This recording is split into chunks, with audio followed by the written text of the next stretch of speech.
ಇಂದೇ ಡೌನ್ಲೋಡ್ ಮಾಡಿ ಮತ್ತು ನಿಮ್ಮ ನೆಚ್ಚಿನ ಶೋಗಳನ್ನು ಆನಂದಿಸಿ.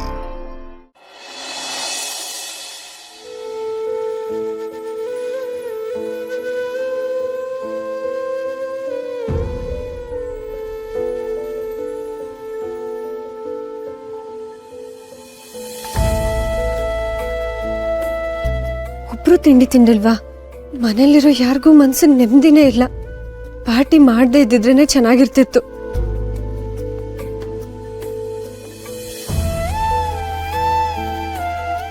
ಅರೆ, ಇದೇನಿದು? ಮಾಡಿರೋ ತಿಂಡಿ ಎಲ್ಲ ಹಾಗೇ ಇದೆ. ಯಾಕಮ್ಮ ದುರ್ಗಾ, ಇನ್ನೂ ಯಾರು ತಿಂಡಿ ತಿಂದಿಲ್ವಾ? ಇಲ್ಲ ಮೇಡಮ್, ನೆನ್ನೆ ಆಗಿರೋ ಘಟನೆಯಿಂದ ಎಲ್ಲರೂ ತುಂಬಾ ಚಿಂತೆ ಮಾಡ್ತಿದ್ದಾರೆ. ಯಾರ ಮನಸ್ಸು ಸರಿ ಇಲ್ಲ. ಬಾಸ್ ಕೂಡ ಬೆಳಗ್ಗೆಯಿಂದ ಫೋನಲ್ಲೇ ಇದ್ದಾರೆ. ಸಾರಿ ಮಾ ದುರ್ಗಾ, ನೆನ್ನೆ ರಾತ್ರಿ ಹಾಗೆ ನಡೆದಿರೋದ್ರ ಬಗ್ಗೆ ನೀನೇನು ಬೇಜಾರು ಮಾಡ್ಕೋಬೇಡ. ಜನರ ಮಾತನ್ನ ಕೇಳಿ ನಿನ್ನ ಮನ್ಸಿಗೆ ಅದೆಷ್ಟು ಮುಜುಗರ ಆಗಿರ್ಬೋದು ಅಂತ ನನಗೆ ಅರ್ಥ ಆಗತ್ತೆ ದುರ್ಗಾ. ಹೀಗೆಲ್ಲ ನಡಿಬೋದು ಅಂತ ನನಗೊಂದು ಸಣ್ಣ ಮುನ್ಸೂಚನೆ ಇದ್ದಿದ್ರು ನಾನು ಖಂಡಿತವಾಗ್ಲೂ ಈ ಪಾರ್ಟಿನ ಆರ್ಗನೈಸ್ ಮಾಡ್ತಾನೆ ಇರಲಿಲ್ಲ. I am really sorry. ಅಯ್ಯೋ ಮೇಡಮ್, ನೀವ್ಯಾಕೆ ಕ್ಷಮೆ ಕೇಳ್ತಿದ್ದೀರಾ?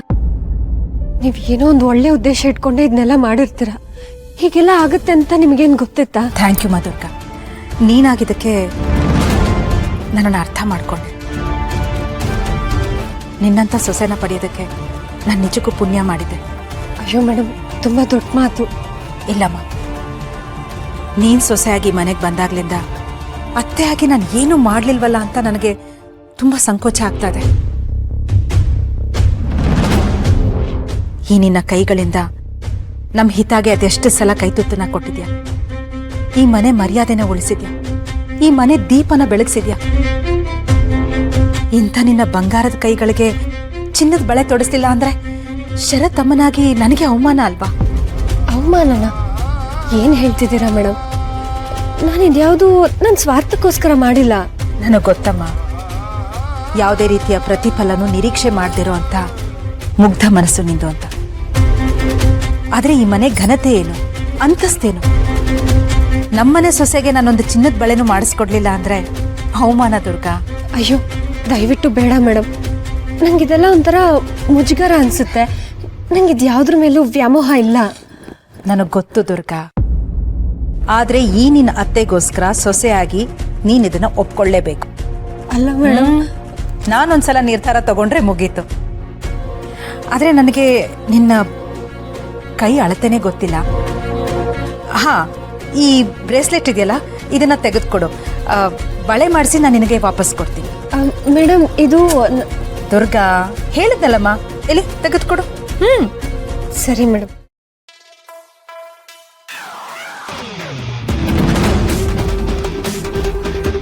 Thank you. ನಿನ್ನ ಜೀವ ಕಾಯೋ ರಕ್ಷೆನ ನೀನಾಗಿ ನೀನೇ ನನಗೆ ಕೊಡ್ತಾ ಇದೆಯಾ ದುರ್ಗಾ. ಇನ್ಮೇಲೆ ಯಾರು ನಿನ್ನ ತಡಿತಾರೋ ನಾನು ನೋಡ್ತೀನಿ.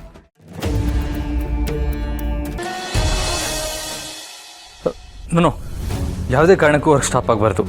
ನೋಡಿ, ನ್ಯೂಸಲ್ಲಿ ಏನು ಬೇಕಾದರೂ ಬರಲಿ, ನೀವು ಅದ್ರ ಬಗ್ಗೆ ತಲೆ ಕೆಡಿಸ್ಕೊಂಬಿಡಿ. ಅದೆಲ್ಲ ಬರೀ ರೂಮರ್ಸ್ ಅಷ್ಟೇ.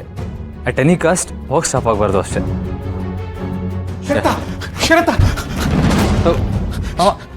ಏನಾಯ್ತು? ಯಾಕೆ ಇಷ್ಟೊಂದು ಪ್ಯಾನಿಕ್ ಆಗಿದ್ದೀರಾ? ಅದು ನ್ಯೂಸಲ್ಲಿ ಬನ್ನಿ. ಫೇಮಸ್ ಬಿಸ್ನೆಸ್ ಮನ್ ಶರತ್ ಅವರ ಮತ್ತೊಂದು ಮುಖವಾಡ, ಮತ್ತೊಂದು ಗುಟ್ಟು ರಟ್ಟ ಆಗ್ತಾ ಇದೆ. ಈತ ಏನ್ ಮಾಡ್ತಾ ಇದ್ದ? ಫೇಮಸ್ ಬಿಸ್ನೆಸ್ ಮನ್ ಆಗಿದ್ರು ಕೂಡ ಬಡ ಹೆಣ್ಣು ಮಕ್ಕಳನ್ನ ಮದುವೆ ಮಾಡ್ಕೊಂಡೇನು ಬರ್ತಾ ಇದ್ದ. ಆದ್ರೆ ಅವ್ರನ್ನ ಚೆನ್ನಾಗಿ ನೋಡ್ಕೊಂತಾ ಇದ್ನ?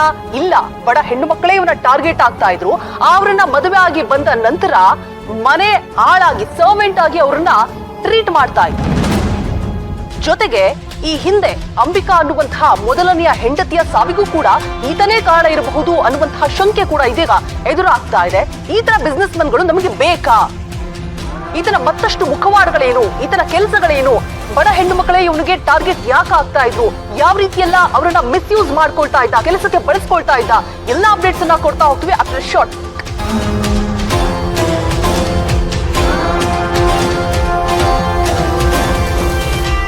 ಎಸ್ ವೀಕ್ಷಕರೇ, ನೋಡಿದ್ರಲ್ಲ ಶರತ್ನ ವಿಕೃತವಾದಂತಹ ಮುಖವಾಡವನ್ನ. ಇದರ ಜೊತೆಗೆ ಈತ ಆಲ್ಕೋಹಾಲಿಕ್ ಪರ್ಸನ್, ಅಡಿಕ್ಟ್ ಆಗಿದ್ದ ಅನ್ನುವಂತಹ ವಿಚಾರ ಕೂಡ ಬೆಳಕಿಗೆ ಬರ್ತಾ ಇದೆ. ಜೊತೆಗೆ ಕುಡಿಯೋದಲ್ಲದೆ ಕುಡಿದು ಬಂದು ಹೆಂಡತಿಯ ಮೇಲೆ ದೌರ್ಜನ್ಯವನ್ನು ಎಸಗ್ತಾ ಇದ್ದ, ಚಿತ್ರ ಹಿಂಸೆಯನ್ನು ಕೂಡ ಕೊಡ್ತಾ ಇದ್ದ. ಈ ತರ ಬಿಸ್ನೆಸ್ ಮನ್ಗಳು ನಮಗೆ ಬೇಕಾ? ಹೊರಗಡೆ ರಾಜನ ಮುಖವನ್ನ ಹಾಕೊಂಡು ಮನೆಯಲ್ಲಿ ಹೆಂಡತಿಯ ಮೇಲೆ ದೌರ್ಜನ್ಯವನ್ನ ಎಸಗ್ತಾ ಇರುವಂತದ್ದು. ದೊಡ್ಡವ್ರ ಗಾದೆ ಮಾತನ್ನ ಹೇಳಿದ್ದಾರೆ, ಮಾಡೋದಿಲ್ಲ ಅನಾಚಾರ ಮನೆ ಮುಂದೆ ಬೃಂದಾವನ ಅಂತ. ಅದಕ್ಕೆ ಬೆಸ್ಟ್ ಎಕ್ಸಾಂಪಲ್ ಈ ಕ್ರೂರಿಯೆ ಅಂತಾನೆ ಹೇಳ್ಬೋದು. ಈ ತರ ಮತ್ತಷ್ಟು ಮುಖವಾಡಗಳನ್ನ, ಈ ತರ ಮತ್ತಷ್ಟು ಕ್ರೌರ್ಯತೆಗಳನ್ನ ನಿಮ್ಮ ಮುಂದೆ ಬಿಚ್ಚಿಡ್ತೀವಿ ಸ್ವಲ್ಪ ಸಮಯದ ಬಳಿಕ.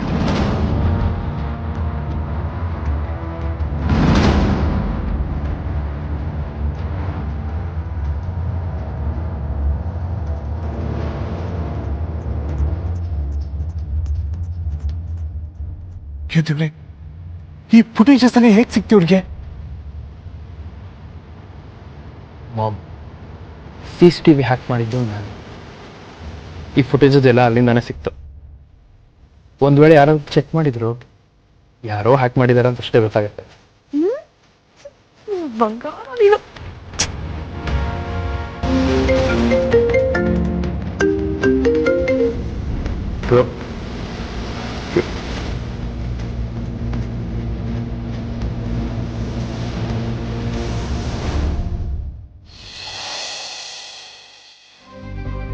ಅಲ್ಲ, ಆ ಫೋಟೋಸ್ ಎಲ್ಲ ಅವ್ರಿಗೆ ಹೇಗೆ ಸಿಕ್ಕಿರೋದಕ್ಕೆ ಸಾಧ್ಯ? ಹೌದು, ಆ ಫೋಟೋಗಳಲ್ಲಿ ಇರೋದೇ ಒಂದು, ಇವ್ರು ಅರ್ಥ ಮಾಡ್ಕೊಂಡಿರೋದೇ ಇನ್ನೊಂಥರ. ನಿಜ ಹೇಳ್ಬೇಕು ಅಂದ್ರೆ ಬಾಸ್ ಎಲ್ಲ ಕಡೆ ನನ್ನನ್ನು ಕಾಪಾಡಿದ್ದಾರೆ, ಆದ್ರೆ ನನ್ನ ಮೇಲೆ ದೌರ್ಜನ್ಯ ಮಾಡಿದ್ದಾರೆ ಅಂತ ಇವರೆಲ್ಲ ಹೇಗೆ ಹೇಳ್ತಾರೆ?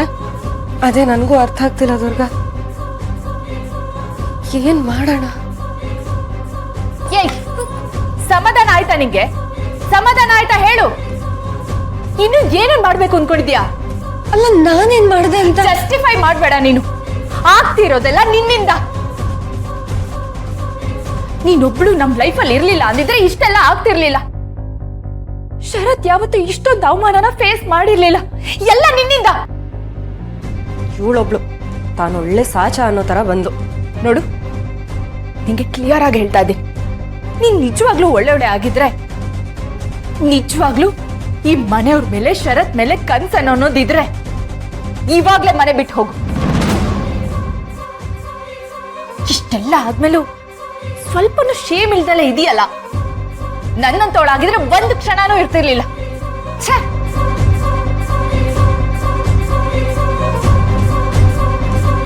ಅವಳು ಹೇಳಿದ್ರಲ್ಲೂ ಸತ್ಯ ಇದೆ. ಇದೆಲ್ಲ ಆಗೋದಕ್ಕೆ ನಾನೇ ಕಾರಣ. ಹೇ ದುರ್ಗಾ, ನೀನೊಳ್ಳೆ ಇವಳ ಮಾತನ್ನ ಕೇಳ್ಕೊಂಡು ಅವಳು ಹೇಳಿದ ರೀತಿ ತಪ್ಪಿರ್ಬೋದು, ಆದ್ರೆ ಅದ್ರಲ್ಲಿ ಸತ್ಯ ಇತ್ತಲ್ವಾ? ಖಂಡಿತ ಇಲ್ಲ ದುರ್ಗಾ, ನೀನು ಪಾಪ ಪ್ರಜ್ಞೆ ಅನುಭವಿಸೋ ಅವಶ್ಯಕತೆನೇ ಇಲ್ಲ. ಇದ್ರಲ್ಲಿ ನಿನ್ ತಪ್ಪೇನೂ ಇಲ್ಲ. ನನ್ನ ಮಾತು ನಂಬು.